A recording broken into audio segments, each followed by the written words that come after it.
चलिए आज समझते हैं एक ऐसे व्यक्ति के बारे में, एक ऐसे इंसान के बारे में जो कि अमीरों के लिस्ट में तो कहीं आपको नहीं दिखेगा, जिसमें Elon Musk, Jeff Bezos, Bill Gates इस टाइप की लिस्ट में आपको कभी नहीं दिखेगा।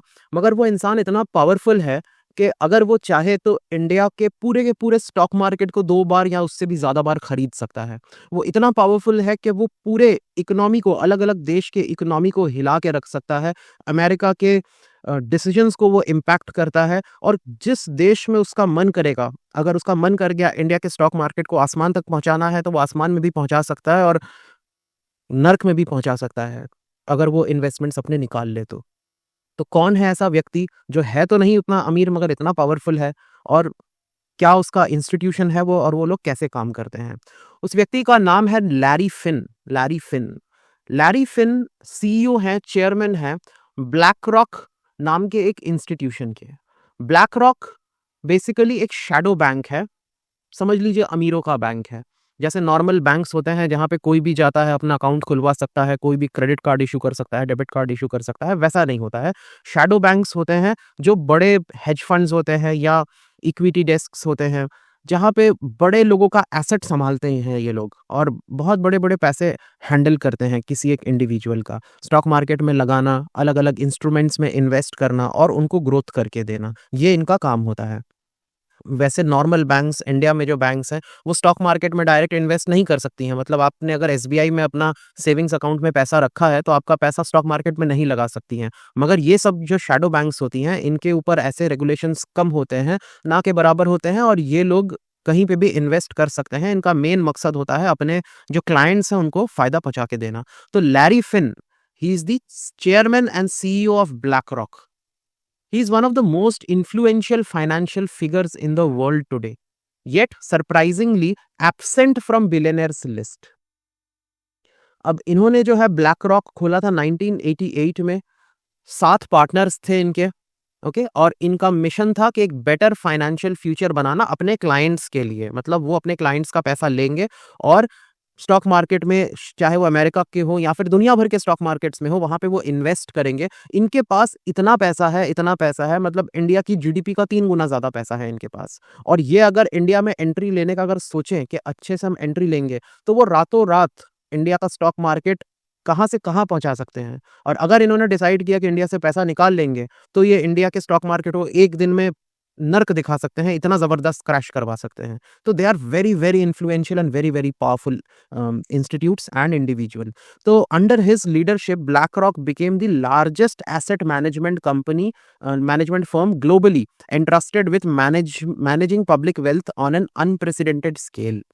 ठीक है, आई होप आपको इतनी इंग्लिश समझ में आ रही होगी कि दुनिया का सबसे बड़ा एसेट मैनेजमेंट फर्म बन गया ये, और इतना पैसा ये लोग संभाल रहे हैं कि उसका कोई गिनती नहीं है, उसका कोई हिसाब नहीं है। ठीक है, इनका जो रेज्यूमे है फिंक का, वो है कि ये पहले रह चुके थे managing director at the First Boston Corporation and serving on prominent boards. अलग-अलग बोर्ड्स में भी ये काम कर चुके हैं, जैसे वर्ल्ड इकोनॉमिक फोरम है, NYU, Langone Medical Center and शिंगुआ यूनिवर्सिटी। इनकी अगर आप एजुकेशन देखें तो बीए करा है और फिर एमबीए करा है फ्रॉम यूसीएलए। तो ब्लैक रॉक के बारे में समझते हैं। ये दुनिया की लार्जेस्ट शैडो बैंक है। इनका अगर आप एसेट देखें, कितना पैसा ये लोग मैनेज करते हैं, वो है $12.8 ट्रिलियन। अमेरिका का आधा जीडीपी इनके अंडर में आता है। तो सोचिए, इंडिया का तो जीडीपी मुश्किल से $4 ट्रिलियन होगा, तो इंडिया के 3 गुना से भी ज्यादा, पूरे इंडिया का 3 गुना से भी ज्यादा वेल्थ ये लोग मैनेज कर रहे हैं। इतना पैसा ये लोग मैनेज करते हैं। ठीक है, and exceeds the GDP of many countries globally. Of course दुनिया, एक चाइना और एक अमेरिका को छोड़ के बाकी सारे देशों के जीडीपी का जो वैल्यूएशन है, उससे ज्यादा पैसा ये लोग संभालते हैं। With investment in nearly every major corporation, हर कंपनी का, बड़े कंपनी का शेयर्स इनके पास है। जैसे जैसे वो कंपनीज ग्रोथ करती हैं, वैसे वैसे इनका भी पैसा बढ़ता है। तो BlackRock owns 10% of global stocks and bonds. India में भी है, इंडिया में भी जो अच्छे अच्छे स्टॉक्स होंगे, चाहे वो रिलायंस के हो, चाहे वो टीसीएस के हो, चाहे फिर वो कोई भी अच्छी बड़ी कंपनी है, एचडीएफसी हो, उन सब के शेयर्स डायरेक्टली या इनडायरेक्टली ब्लैक रॉक ओन करता है।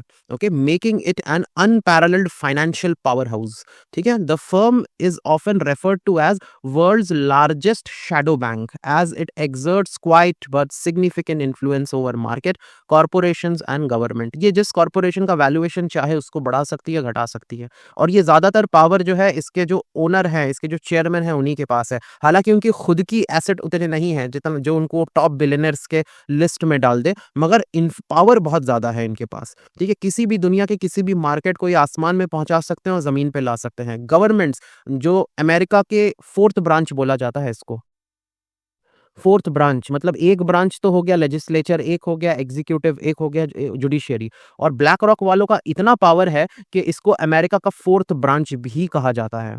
ठीक है, टेक्नोलॉजी में भी बहुत आगे हैं ये लोग, जो एनालिसिस वगैरह करते हैं, रिस्क एनालिसिस हो गया, मार्केट एनालिसिस हो गया। इनका एक टेक्नोलॉजी प्लेटफॉर्म है जिसका नाम है अलादीन। अलादीन, ठीक है, जैसे अलादीन के पास जीनी था ना, चिराग घिसो और जीनी विश फुलफिल कर देता था, बिल्कुल वैसा ही अलादीन भी है। ये विश फुलफिलिंग टाइप का प्लेटफॉर्म है इनका। ज़बरदस्त इनका एनालिसिस है, जितनी भी रिस्क एनालिसिस करते हैं और उस हिसाब से ये अपने क्लाइंट्स को फ़ायदा पहुँचाते हैं। Its technology platform Aladdin further solidifies BlackRock's dominance by offering risk management and portfolio management solution to institutional investors worldwide. अच्छा, अब लैरी फिंक की अगर बात करें कि despite his massive influence, influence बहुत ज़्यादा है पर खुद का पैसा नहीं है, और इन्फ्लुएंस ही तो चाहिए। एलॉन मस्क या जेफ बेजो किस तरीके से इन्फ्लुएंस करते हैं, वो आपके देश में आके इन्वेस्ट कर सकते हैं, यही कर सकते हैं बहुत ज़्यादा, इससे ज़्यादा कुछ नहीं कर सकते। या तो इन्वेस्ट करेंगे या तो नहीं करेंगे। लैरी फिंक जो है वो सिर्फ कैश के साथ खेलता है, वो चाहे तो रातों रात इंडिया में पैसा एफआईआई के थ्रू घुसा भी सकता है और रातों रात पैसा निकाल भी सकता है। तो इसका इम्पैक्ट, इसका जो मार है बहुत ज़्यादा पड़ेगा, क्योंकि अमेज़न को अगर काम करना है वो यहाँ पे आएँगे, अपनी कंपनी डालेंगे, फैक्ट्री लगाएँगे, वो बहुत लंबा चौड़ा काम है। या इलॉन मस्क को टेस्ला की प्लांट लगानी है तो वो लंबा चौड़ा काम है। मगर इसका लैरी फिंक का काम है एफआईआई का, फॉरेन इंस्टीट्यूशनल इन्वेस्टर्स का। ये लोग रातों रात घुस सकते हैं बिलियंस ऑफ डॉलर्स लेके, और रातों रात बिलियंस ऑफ डॉलर्स लेके वापस इंडिया से भाग भी सकते हैं। तो एक ही हफ्ते में ये इंडिया की स्टॉक मार्केट को ऊपर भी पहुंचा सकते हैं और ऊपर से नीचे क्रैश भी करवा सकते हैं। इसीलिए इतना इम्पैक्टफुल हैं ये लोग। तो Fink does not appear on billionaire list because BlackRock manages public savings and not his personal wealth। ठीक है, पब्लिक की सेविंग्स है, मगर जो पावर उसको वो देता है वो अनप्रेसिडेंटेड है। वो शायद एकमात्र शायद अमेरिका का प्रेसिडेंट ही है जो उसके पावर को मैच कर सकता है। The firm's money belongs to individual investors, governments and institutions with Fink's role being that of custodian and allocator. और यही इसको पावर भी देता है। इतने सारा पैसे, लोगों के पैसे हैं, मगर पावर उसको दिया हुआ है, वो जो मर्जी वो कर सकता है उसके साथ। तो black rocks investment footprints include stakes इन मेजॉरिटी कंपनीज, मेजॉरिटी दुनिया भर के अच्छे अच्छे कंपनीज में इनके स्टेक्स लिए होते हैं, across industries even in India, further emphasising it's global reach. हाँ, हर सेक्टर में ये लोग काम करते हैं, हर देश में ये लोग काम करते हैं। This lack of personal wealth accumulation sets Larry Fink apart from other financial moguls like Elon Musk and Jeff Bezos. तो खुद का इसने कुछ एक्यूमुलेट उतना नहीं करा है, मगर जो इम्पैक्ट इसका है वो अनप्रेसिडेंटेड है। और ये भी इसकी एक अच्छी बात है कि इसने खुद अपना प्रॉफिट उतना नहीं बनाया है जितना ये बना सकता था। अच्छा, रिसेंटली लैरी फिंक ने बिटकॉइन के बारे में एक स्टेटमेंट दिया। वर्ल्ड इकोनॉमिक फोरम हुआ डेवॉस में, आप लोगों को पता होगा।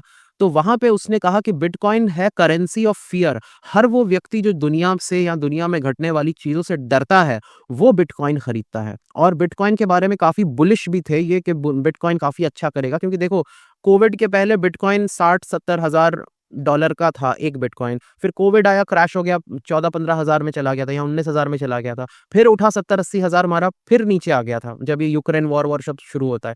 फिर ये 30-35 में घूम रहा था। फिर अमेरिका ने बोला कि वो अपने जो फॉरेन रिजर्व्स हैं, जिसमें वो अपने डॉलर वगैरह रखते हैं, गोल्ड रखते हैं, उसमें एक सर्टेन परसेंटेज वो बिटकॉइन का भी रखेंगे। जैसे ही ये खबर आई वैसे ही बिटकॉइन का भाव जो है वो $1 लाख तक पहुंच गया। ठीक है, $1 लाख तक पहुंच गया। अभी इनका कहना है कि बिटकॉइन का जो प्राइस है वो $7 लाख तक जा सकता है। ठीक है?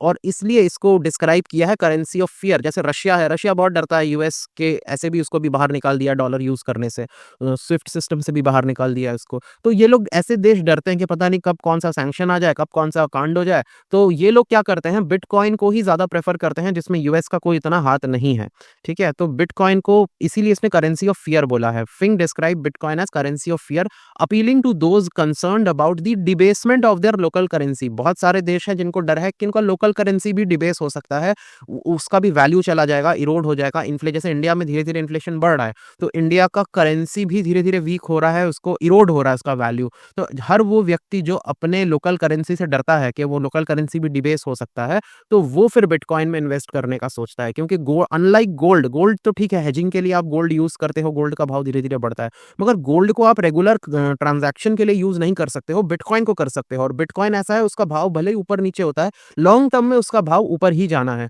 तो इसलिए बहुत सारे लोग बिटकॉइन को प्रेफ़र करते हैं instead of their own currency. और डॉलर से भी ज़्यादा प्रेफ़र करेंगे क्योंकि डॉलर का कोई भरोसा नहीं है, कब कौन-सा प्रेसिडेंट किसका दिमाग खराब हो जाए, या आपके देश के साथ अमेरिका के ताल्लुकात खराब हो जाएँ, तो वो डॉलर को यूज़ करना बंद करा दें, आप यूज़ नहीं कर पाएँगे शायद। तो इस वजह से बिटकॉइन जो है इतना फेवरेबल है। और the political and economic instability of their Nations, बहुत सारे देश हैं ना ऐसे जिनके पॉलिटिकल इकोनॉमिक हालत खराब है, पाकिस्तान हो गया या बहुत सारी अफ्रीकन कंट्रीज हो गई हैं, they all will prefer bitcoin eventually. So he noted that bitcoin provides an international based financial instrument that can offer security and stability in uncertain times.